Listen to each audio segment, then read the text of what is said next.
प्रहलाद जी जब मां के गर्भ में आए हैं उस समय से ही भगवान नारायण के बहुत बड़े भक्त हैं, परम भक्त हैं। इतने बड़े भक्त हैं कि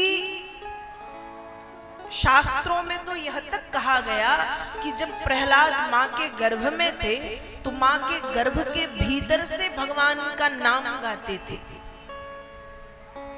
और संतों को सुनाई पड़ता था।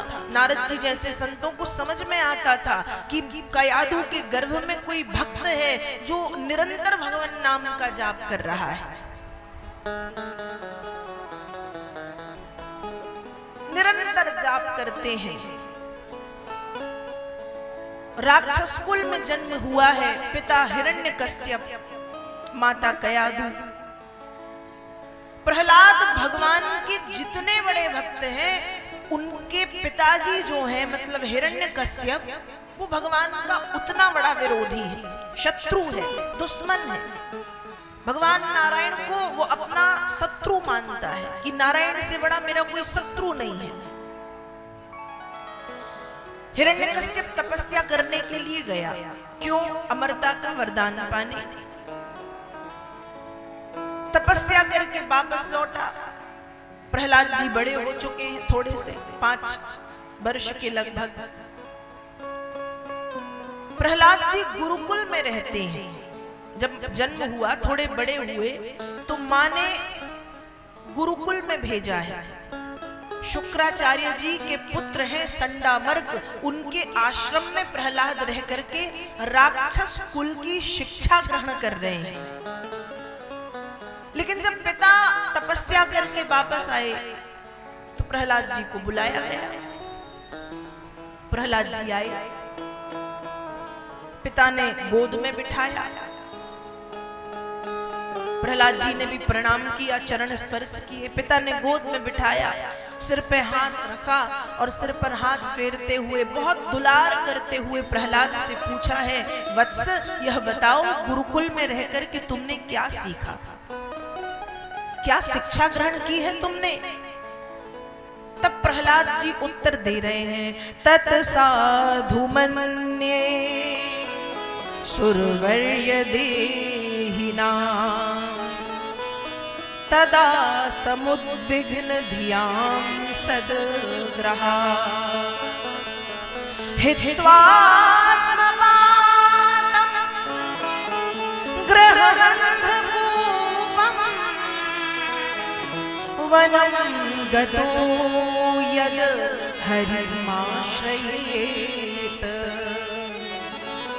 तत् साधु मन्ये सुरवर्य देहिना। पिताजी, मैंने गुरुकुल में रहकर के यह सीखा है कि ये जो गृहस्थी रूपी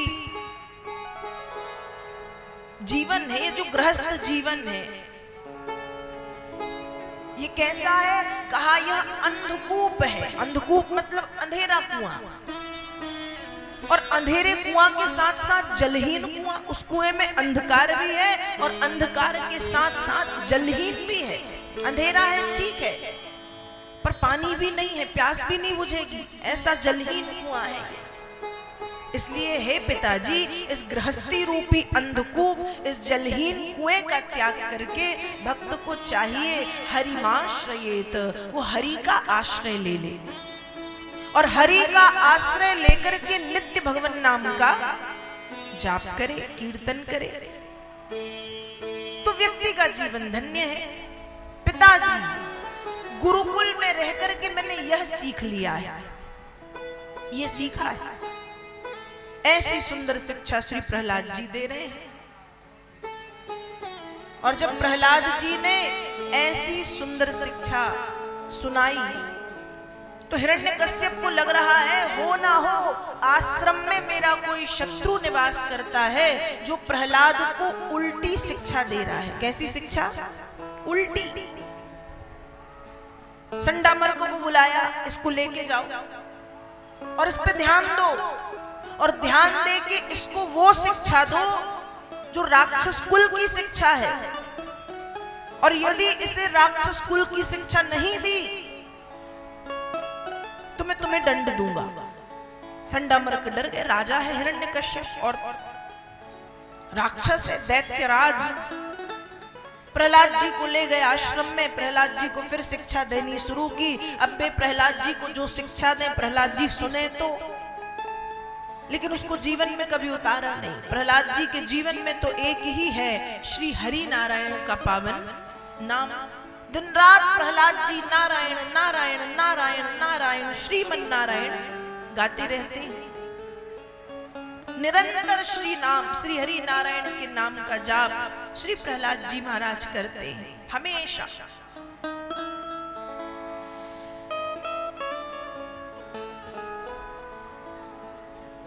हिरण्यकश्यप को यह बात पता चल गई कि दूसरी बार भी आश्रम में रह करके प्रहलाद जो मैं नहीं चाहता वही कर रहा है, मतलब हरिनाम का उच्चारण, नारायण का भक्त बना बैठा है। हिरण्यकश्यप को इतना क्रोध आया कि हिरण्यकश्यप ने अपने पुत्र प्रहलाद को मारने की अनेक बार कोशिश की, प्रयास किए। प्रयास कैसे? पहाड़ से नीचे फेंकवा दिया गया, लेकिन जब पहाड़ से नीचे फेंकवाया तो श्री हरि नारायण ने आकर के प्रहलाद जी को गोद में ले लिया। क्यों? जिसके ऊपर श्री हरि का हाथ होता है उसका कोई कुछ नहीं बिगाड़ सकता। गोस्वामी तुलसीदास जी की एक रचना है बड़ी सुंदर, विनय पत्रिका में गोस्वामी तुलसीदास जी लिखते हैं, जानकी नाथ सहाय करें जब कौन बिगाड़ करे नर तेरो। जानकी नाथ सहाय करे जब कौन बिगाड़ करे नर तेरो। जानकी नाथ सहाय। सूरज मंगल सोम भृगु सुत, सूरज मंगल सोम भृगु सुत, बुध और शुक्र बरदायक तेरो। राहु केतु की नाही गम्यता, राहु केतु की नाही गम्यता, शुक्र शनिचर होत ही चेरो। जानकी नाथ सहाय करे जब कौन बिगाड़ करे नर तेरो। जानकी नाथ सहाय करे जब कौन बिगाड़ करे नर तेरो। जानकी नाथ सहाय। तो जब भगवान सहायक बन जाते हैं, जब हमारे ऊपर भगवान का हाथ आ जाता है, तो फिर दुनिया का कोई भी ग्रह, कोई भी नक्षत्र, कोई भी दैत्य, कोई भी राक्षस, कोई भी व्यक्ति हमारा कुछ भी नहीं बिगाड़ सकता। कोशिश करते हैं बिगाड़ने की, लेकिन जब हम भगवान के आश्रित हो जाते हैं तो हमारा पूरा पूरा ध्यान रखने की जवाबदारी भगवान अपने ऊपर ले लेते हैं। जब हम भगवान को समर्पित हो जाते हैं, भगवान के सामने समर्पण कर देते हैं, तो भगवान कहते हैं अब तो ये मेरा है, इसका अच्छा बुरा, इसका सुख दुख, इसकी हानि लाभ सब मुझको देखना है। तो भगवान उसका बहुत ध्यान रखने लगते। जानकी नाथ सहाय करें जब कौन बिगाड़ करे नर तेरो। सूरज मंगल सोम भृगु सुत, बुध और गुरु बरदायक तेरो। ये जो कुंडली वाले ग्रह हैं ना, ये बड़े भयंकर हैं। राहु केतु शनि महाराज तो छोड़ो, कहते हैं जिसकी कुंडली में ये विराजमान हो जाए और थोड़ा सा विपरीत स्थिति में विराजमान हो तो जीवन में बड़ी उथल पुथल मचा देते हैं, ऐसे हैं ये। लेकिन जब व्यक्ति भगवान की शरण में जाता है, जब व्यक्ति भगवान की शरण को ग्रहण कर लेता है, तो ये ग्रह नक्षत्र भी फिर सम हो जाते हैं, व्यक्ति का कुछ नहीं बिगाड़ पाते, ये शांत हो जाते हैं। जानकी नाथ सहाय।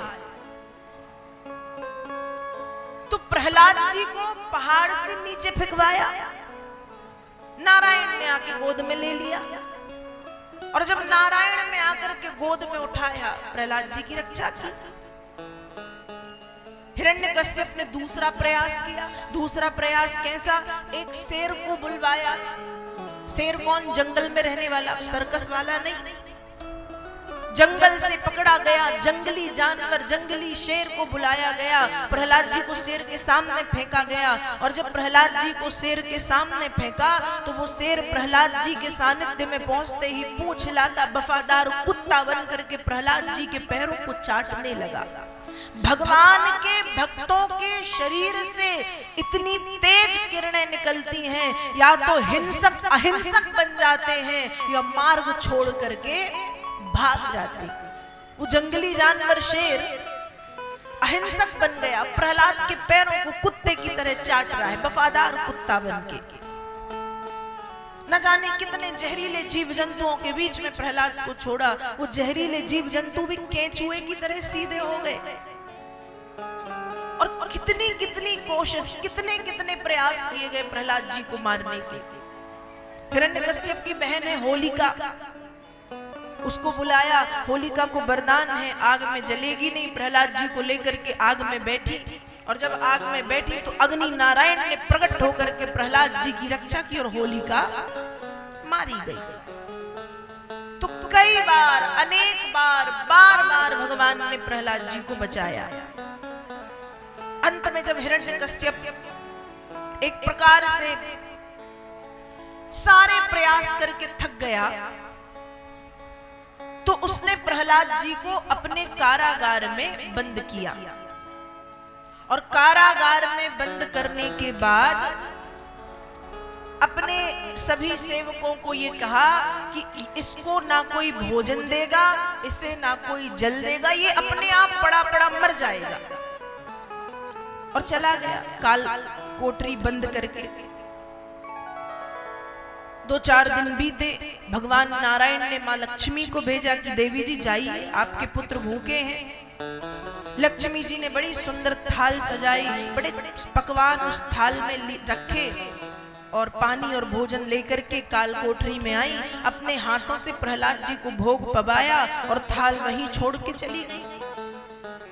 हिरण्यकश्यप आया, काला कारागार में हिरण्यकश्यप ने थाल देखी, और जब कारागार में हिरण्यकश्यप ने थाल देखी तो हिरण्यकश्यप कहता है, बताओ इस काल कोठरी में मेरे मना करने के बाद भी तुमको भोजन देने का दुस्साहस किसने किया? किसने भोजन दिया? प्रहलाद जी कहते हैं, वाह पिताजी वाह, कैसी बात करते हो आप।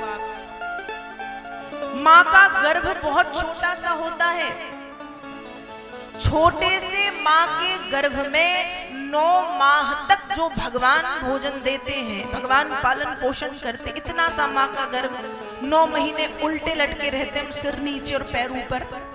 पालन पोषण होता है या नहीं? भोजन पानी हवा सब मिलती है। तो उतने छोटे से माँ के गर्भ में जो नारायण पालन पोषण कर सकते हैं, क्या इतने बड़े कमरे में आकर के वो भोजन नहीं दे सकते? हिरण्यकश्यप ने कहा, अच्छा तो तेरा भगवान यहाँ आया था? प्रहलाद जी कहते, फिर वही बात, उनको आने की जरूरत है। हिरण्यकश्यप ने कहा, मतलब ये कि वो कहाँ नहीं है? हरि व्यापक सर्वत्र समाना, प्रेम ते प्रगट होहि में जाना, देश काल दिसि विधि सहु माहि, कहु सो कहा जहाँ प्रभु नाही। पूर्व पश्चिम उत्तर दक्षिण आग्नेय बाह्य नैऋत्य ईशान ऊर्ध्व अधो कहां नहीं है। हरि व्यापक सर्वत्र समान, सदा सर्वत्र समान रूप से व्याप्त है। हिरण्यकश्यप कहता है यदि तेरा नारायण सर्वत्र है तो इस खंबे में भी होगा। प्रहलाद जी ने कहा बिल्कुल इस खंबे में भी है। हिरण्यकश्यप ने कहा क्वासौ यदि सर्वत्र कस्मात् स्तंभे न दृश्यते, यदि तेरा नारायण सर्वत्र है तो इस खंबे में भी होगा, और इस खंबे में यदि है तो मुझे दिखता क्यों? प्रहलाद जी ने कहा पिताजी मैंने अभी कहा ना प्रेम ते प्रगट हो ही मैं जाना। क्रोध से प्रकट करने की लाख कोशिश कर लो, अहंकार से प्रकट करने की करोड़ बार कोशिश कर लो, वे नहीं प्रकट होंगे। लेकिन एक बार मन में प्रेम और भाव ले आओ तो मैं ये जानता हूं कि प्रेम ते प्रकट हो ही मैं जाना। प्रेम से प्रकट होते हैं वो, और मैं इतना जानता हूं, मुझे इतना भरोसा है मेरे प्रभु पे कि प्रेम से आप बुलाएंगे तो इस खंबे में भी वो प्रकट हो जाएंगे। हिरण्यकश्यप ने कहा तुमको भरोसा है तेरा नारायण इस खंबे में? प्रहलाद जी ने कहा 100% मैं जानता हूं कि इस खंबे में वो है। हिरण्यकश्यप ने कहा यदि इस खंबे में वो है तो मुझे दिखता क्यों नहीं? बुला अपने नारायण को, मैं देखना चाहता हूं कि तू जो कह रहा है वो सत्य है या नहीं, इस खंबे में है या नहीं। प्रहलाद जी ने कहा ठीक है। यहाँ हिरण्यकश्यप ने विचार किया अच्छा मौका है इसे और इसके भगवान को मारने का। भीतर गया गदा इत्यादि लेने, गदा लेकर के आया, जोर से गदे का प्रहार जब खंबे में किया तो गदा के प्रहार से खंबा टूटा और खंबे के भीतर से गर्जना करते हुए नरसिंह भगवान प्रकट हो गए। बोलिए नरसिंह भगवान की जय। नरसिंह भगवान गर्जना करते हुए, सिंह गर्जना प्रकट। हिरण्यकश्यप ने जब ऐसे स्वरूप को देखा तो वो एक बार कांप गया, भीतर से डर गया, ये क्या है, ये क्या है। पर अपने मन को शांत करने के लिए वो कहता है तुम क्या मारोगे नारायण, मुझे वरदान है, दिन में मरूंगा न रात में। भगवान ने कहा तो थोड़ा सा खिड़की से झांक, दिन है या रात। शाम का समय था, इसलिए कहते हैं कि शाम के समय व्यक्ति को भोजन नहीं करना चाहिए। शाम का समय मतलब 6 से 7 बजे के बीच में जब आरती करते हैं हम, गोधूली वेला, संध्या वंदन। क्यों? नरसिंह भगवान उसी समय प्रकट हुए थे। तो ये जो शाम का समय है ये भोजन का नहीं है, शयन का, सोना भी नहीं चाहिए, वासनाओं में लिप्त भी नहीं होना चाहिए, अध्ययन भी नहीं करना चाहिए। सीधा सा मतलब है कि जो शाम का समय है उस समय नरसिंह भगवान हिरण्यकश्यप का वध करने के लिए प्रकट हुए थे, इसलिए भक्त को उस समय आरती, पूजन, वंदना करना चाहिए, भजन करना चाहिए। तो वो कहता दिन में मरूंगा न रात में। भगवान ने कहा ठीक, एक बार बाहर खिड़की से झांक ले, दिन है रात। तो उसने खिड़की से बाहर देखा तो न दिन था न रात, शाम का समय था। अस्त्र से मरूंगा ना शस्त्र से। भगवान बोले अस्त्र है ना शस्त्र, मैं तो मेरे नखों से, नाखूनों से तुझको मारूंगा। ये कहता है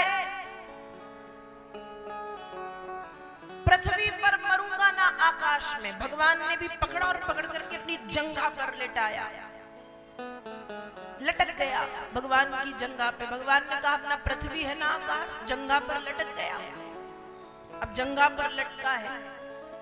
अस्त्र से मरूंगा ना शस्त्र से, पृथ्वी पर मरूंगा ना आकाश में। अंत में बोलता है कि वर्ष के किसी भी महीने में मेरी मृत्यु नहीं होगी, ये भी मुझे वरदान है।